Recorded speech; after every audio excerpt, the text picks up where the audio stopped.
패턴이 프라이베이션이죠.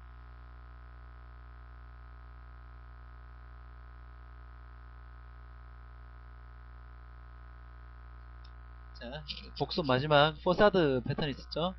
포사드는 그 뭐 큰 그 대리석으로 되는 게 정문을 관문, 그러니까 정문을 얘기하는 거죠.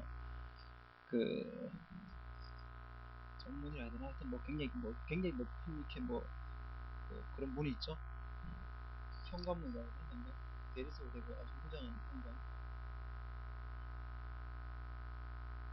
네, 이 포사드는 뭐냐면은 어떤 굉장히 큰 내부 구조가 있는데 그걸 이제 시스템이라고 보죠. 그 사우 시스템이 있는데 이 시스템에 어떤 이 현관 같은 게 있어가지고 현관을 통하지 않고는 액세스 못하게 하는 게 포사드의 목적인 거죠. 그래서 어, 반드시 이 서버 시스템에 대해서 뭔가 쿼리를 하거나 내용을 물을 때는 이 포사드 인터페이스를 통해서만 해라 이렇게 하고 있는 거고, 그러면서 시스템 자체를 인캡슐레이션 하는 플라이언트, 그러면서 가능한 게 레이어링이 가능하다는 거죠. 서브 시스템을 현재 개발하고 있는 시스템에서 레이어링을 하고, 레이어링이 되면 어떻게 되죠? 실제로 서로 다른 레이어 간의 컨트랙트는 이 포사드를 통해서만 일어나기 때문에 나중에 임플리멘테이션이 완전히 바뀌더라도 서로는 전혀 모르게 되는 거죠. 당연히 시스템이 다른데 그것을 카풀링해서는 큰일 나겠죠.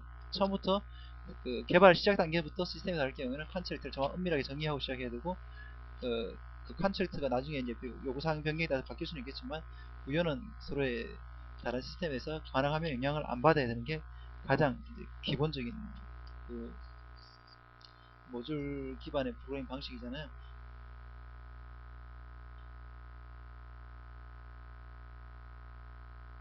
부사들은 뭐 간단하기 때문에 뭐 이렇게 돼 있는 거죠. 이 안에 이걸 이 안에 이게 뭔지 알 필요도 아예 없는 거죠. 이에 대해서는 아예 알 필요가 없고, 관심을 가지는 것은 얘만 관심을 가지는 거죠. 얘만. 내부적으로 어떻게 하든지 신경을 쓰지 말고 신경 끄라 이런 거죠. 이제 예를 들어서 이제 컴파일러가 컴파일 하는데 클라이언트가 그냥 컴파일러 뭐 컴파일 해라 그러고, 얘가 어떤 알고리즘을 써서 뭐 어떤 그 파싱을 모듈 갖고 뭐 어떤 파싱을 하든 말든 인터프리팅을 쓰든지 안에 컴파일된 결과만 나오면 된다는 거죠. 그래서 서로에 대한 디펜던시가 전혀 없도록 하는 걸 가지고 포사드 패턴이라고 불렀습니다.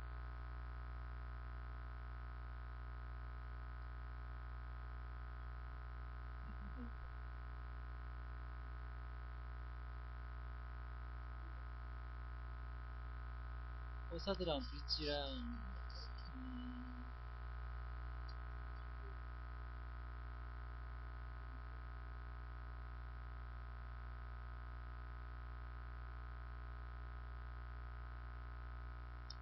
포사드는 그러니까 서로 다른 브릿지는 어떤 특정한 기능을 하는 어떤 인터페이스 분들이 있고, 어떤 특정한 기능을 하는 것들을 그 인터페이스를 전혀 다른 방식으로 내가 재정의하고 싶은 거고, 어?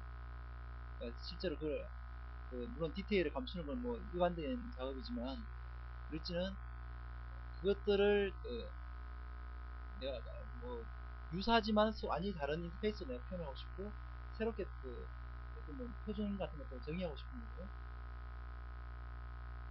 포사드는 외부에 알리고 싶은 몇 가지만은 딱 정의하고 나머지에 대해서는 완전히 하나도 안 알려주지 않는 거죠. 브릿지는 처음부터 그 기능을 감추기 위한 게 아니라 그 기능을 다른 인터페이스 형태로 제공하기 위해서 하는 것이, 포사드는 여기 굉장히 많은 기능들이 있어요. 여기 엄청나게 많은 기능들이 있지만 이 중에 내가 알릴 기능은 컴파일이라는 레슨 하나밖에 없다는 거죠.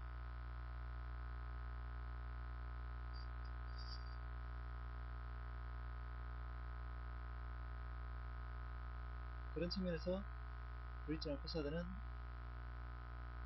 뭐 유사한 측면이 없다고 할 수는 없겠지만, 포사드는 좀 더 이게 시스템적인 측면이 강하고, 그러니까 좀 더 큰 레이어를 얘기할 수가 있고, 뭐, 그렇진 않지만 어떤 특정한 모듈 라이브러리 이런 걸 얘기하는 거고, 그리고 실제로 포사드로 제공된 인터페이스는 이 모듈 라이브러리하고는 사실 전혀 무관한 전혀 다른 것들이 이 모듈 인터페이스로 정의가 되게 돼 있고, 브릿지인 경우는 어차피 같은 내용이지만 다른 인터페이스를 정의를 하는 거죠.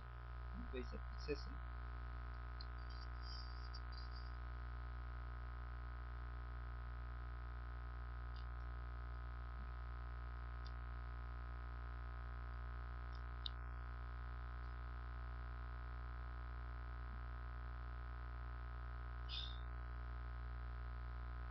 이제 오늘 할 일을 이제 하도록 하죠.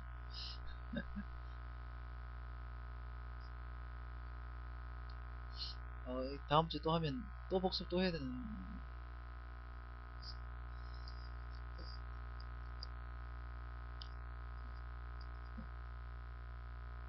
자, 비헤이버럴 패턴은 한 11가지 정도가 지금 그 디자인 패턴 책에 나와 있고요. 그 중에 두 가지는 이제 클래스의 상속 구조를 사용하는 클래스페 스코프이라고 되어 있고, 나머지 9가지는 오브젝트 릴레이션을 사용하는 오브젝트 스코프이라고 되어 있습니다.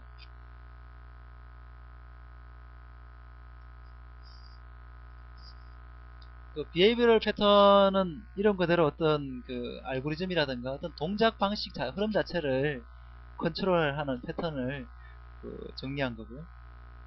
그러니까 실제로 A를 하고 B를 하고 C를 하고 이런 식으로 뭔가 무슨 일을 하는 것에 대한 것들을 비헤이비어라고 할 수 있는데, 그것을 일할 때 어떤 일들이 뭐 나중에 이 일의 아, 알고리즘을 나중에 동적으로 변경한다든지 뭐 이네리턴스 써서 변경한다든지 뭐 그러한 일을 하는 거죠. 나는 무슨 워크를 하는데, 워크이란 것은 A, B, C, D를 해야 돼요. 그런데 각각 A, B, C, D에 대해서 나중에 C에서 확장 포인트를 만들고 싶다.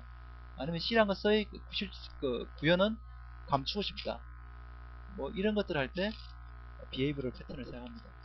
creational 패턴은 객체를 만드는 것에 대한 거였고, structural 패턴은 클래스 구조나 그 릴레이션에 대해서 얘기를 한 거였고요. 여기는 좀 더 메소드 레벨의 일들을 똑같이 인캡슐레이션하고 디카플링 하는데, 뭐 쓰는 방법들은 똑같죠.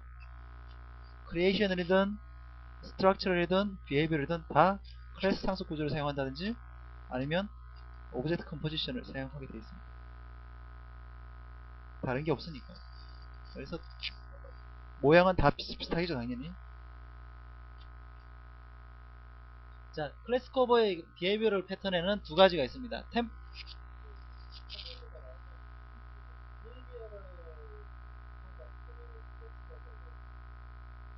버사드가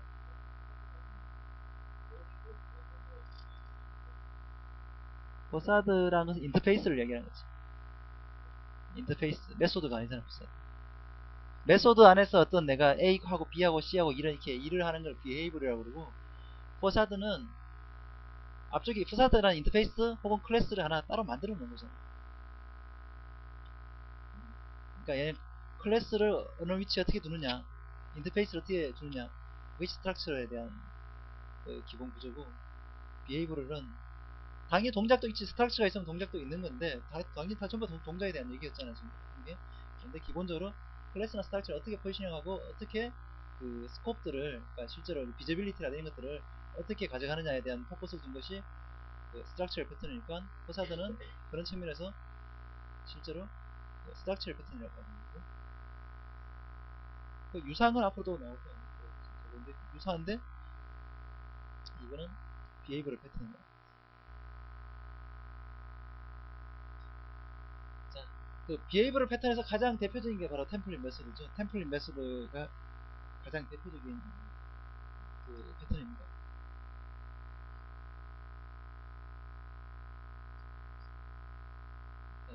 무슨 말이냐면은 내가 무슨 일을 하는 데 있어 가지고 그 알고리즘의 기본적인 뼈대, 그러니까 내가 무슨 일을 하는 데 있어 가지고 금방 얘기했듯이 ABCD를 한다.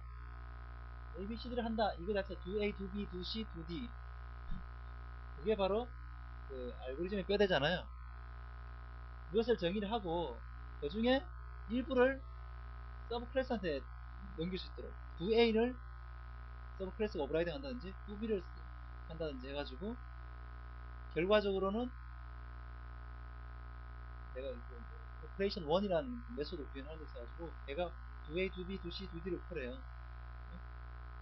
그런데 결과적으로 자식 클래스가 서브 클래싱 해가지고 2A만 살짝 바꿔버렸어요. 오버라이딩해서. 그러면은 만들어지는 2A 결과는 달라지는 거잖아요.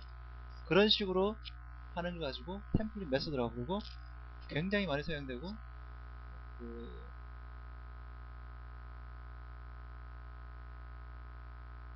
가장 기본적인 코드 재사용하면 가장 기본적인 형태의 기지요.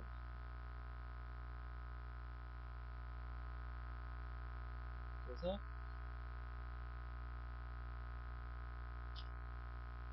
일단 여기서 주의할 점은 이 전체 알고리즘의 뼈대는 바뀌면 안 되겠죠. 알고리즘의 뼈대가 바뀌면은 그것은 템플릿 매스가 감당할 수 없는 부분이고, 뼈대는 딱 픽스되어 있는데 실제로 그 각 단위들이 각 스텝들이 바뀔 수 있는 거죠.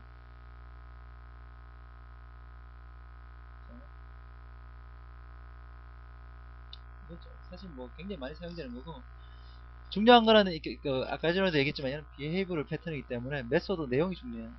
메소드 내용은 항상 이렇게 주석으로 나오죠. 자, 템플릿 메소드라는 놈이 나오죠. 이게 얘가 실제로 템플릿 메소드입니다. 여기서 템플릿 메소드고요.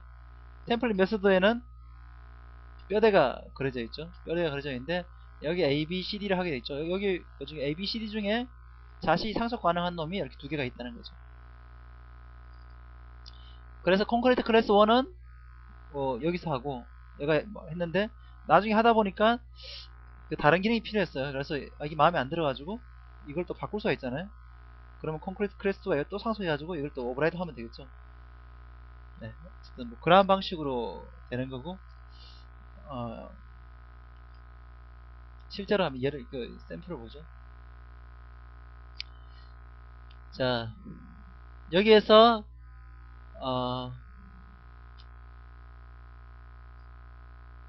템플릿 메소드는 어느 거죠?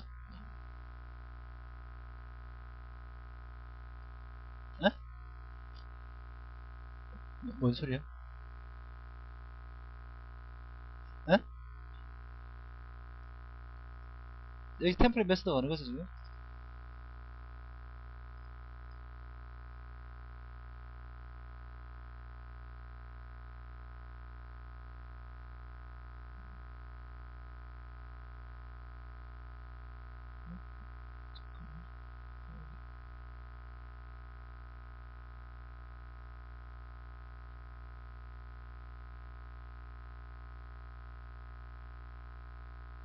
템플릿 메소드 어느 거죠?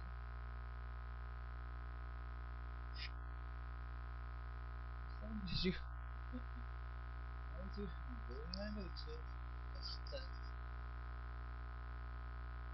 여튼 템플릿 메소드 어느 거?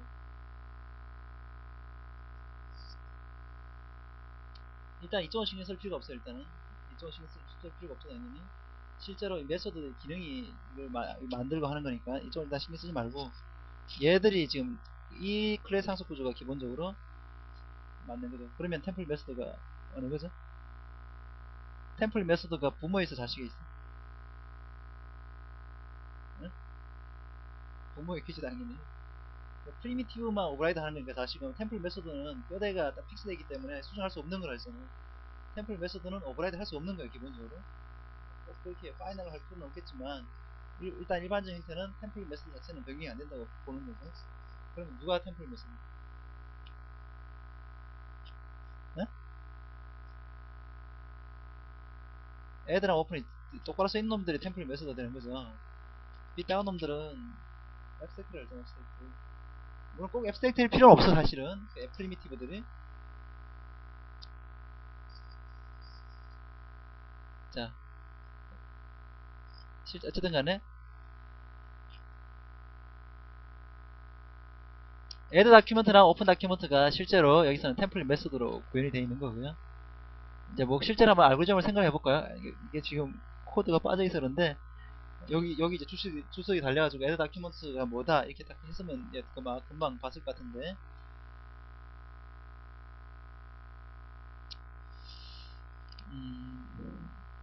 애드 다큐멘트로 구현 어떻게 되는지 잘 모르겠고 일단 오픈 다큐멘트를 보도록 하죠.